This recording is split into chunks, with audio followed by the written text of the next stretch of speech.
గోండులకు మంత్రివర్గంలోనే స్థానం ఇవ్వలే.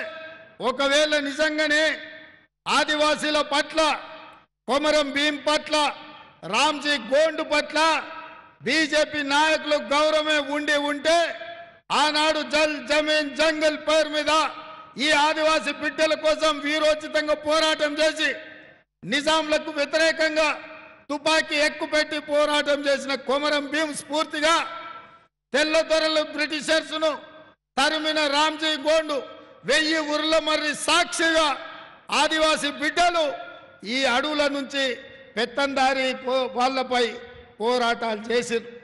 మరి గోండులు ఆదివాసీల ప్రాంతంలో మా లంబాడ సోదరులు హక్కుల కోసం కొట్లాడుతుంటే రాష్ట్రంలో బీఆర్ఎస్ కానీ కేంద్రంలో బీజేపీ కానీ మీ సమస్యల్ని పరిష్కరించే ప్రయత్నం చేయలే. చివరికి రోజు అవమానించే విధంగా స్వయం బాబురావుకు ఇవాళ టికెట్ కూడా ఇవ్వకుండా స్వయం బాబురావును అవమానించారు. ఇవాళ గూడెం నగేష్కి ఇచ్చారు. ఎవరయ్యా? కేసీఆర్ దొర కాదు, అమిత్ షా దొర కాదు, గూడెం నగేష్ కూడా ఒక దొరనే. 11 అయితే కానీ కిందికి దిగడు. పేదవాళ్ళు ఆదివాసీలు పోయి చేయి కలిపితే ఎంబడే చేతి దస్తి పెట్టి తూడ్చుకుంటాడు. ఇవాళ మీరు ఆలోచన చేయండి. అత్రం చక్కు గురించి ఇంకా నేను ఎక్కువ చెప్పాల్సిన పని లేదు.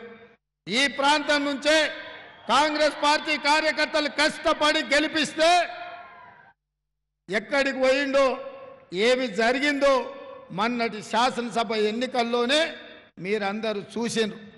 కాబట్టి ఇవాళ జరుగుతున్న పరిణామాలు నేను ఒక్కటే మాట ఆదిలాబాద్ జిల్లా ఆడబిడ్డలకు చెప్పదలుచుకున్నా.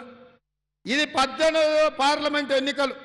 17 సార్లు ఇక్కడ ఎన్నికలు జరిగితే ఏ ఒక్కసారి ఏ పార్టీ ఆదిలాబాద్ పార్లమెంటు ఆడబిడ్డలకు టికెట్ ఇవ్వలే.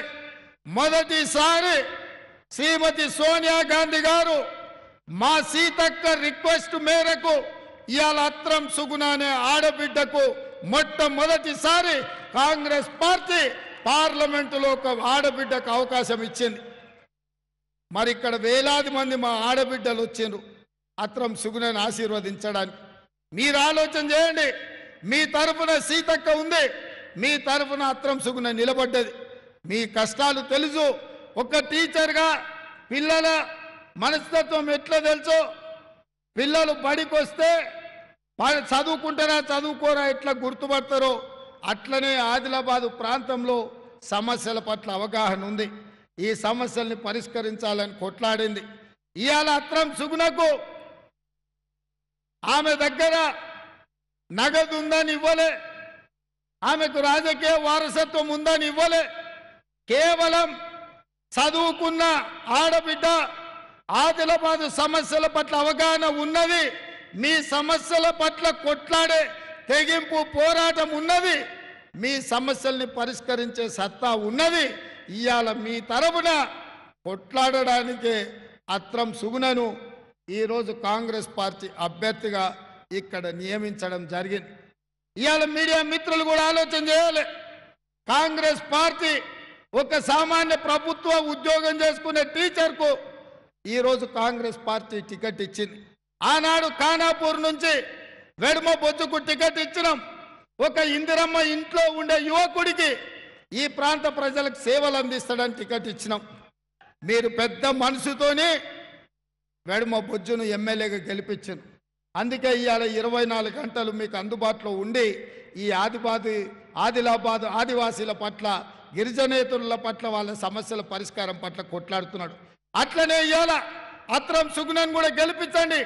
రోజుకు 18 గంటలు మీకోసం కొట్లాడుతుంది, మీ సమస్యల పరిష్కారం కోసం నిలబడుతుంది. ఆనాడు కొమరం భీం రామ్జీ గోండు నుంచి మొదలు పెడితే ఈనాడు ఆదివాసీల వరకు ఈ సమస్యల పట్ల కొట్లాడే చిత్తశుద్ధి ఉన్నది. ఇక నా గురించి మీకు తెలుసు. నేను పిసిసి అధ్యక్షుడు అయిన తర్వాత మొట్టమొదటి కార్యక్రమం ఖానాపూర్లో ఉన్న ఇంద్రవెల్లి నుంచే మొదలుపెట్టిన. నేను ముఖ్యమంత్రి అయిన ఎంబడే మొదటి సంతకం ఇంద్రవెల్లి అమరవీరుల స్తూపాన్ని పర్యాటక కేంద్రంగా స్థలం కేటాయించి కోట్ల రూపాయలు కేటాయించి అభివృద్ధికి నిధులు ఇచ్చిన.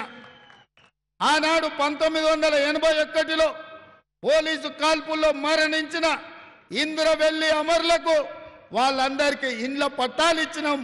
ఇండ్లు కట్టుకోవడానికి 5 లక్షల రూపాయలు ఒక్కొక్క కుటుంబానికి ఇచ్చినాం. నాకు ఈ ఆదిలాబాద్ అంటేనే ఒక ప్రత్యేకమైన అభిమానం. అందుకే ఈ ఆదిలాబాద్ జిల్లాకు యూనివర్సిటీ ఇస్తా అని చెప్పిన ఇప్పుడే మా విశ్వప్రసాదరావు గారు చెప్తున్నారు, ఇక్కడ ఒక పాలిటెక్నిక్ కావాలి, ఇక్కడ ఒక డిగ్రీ కాలేజ్ కావాలి. ఈ ప్రాంతం అభివృద్ధి చెందాలి అంటే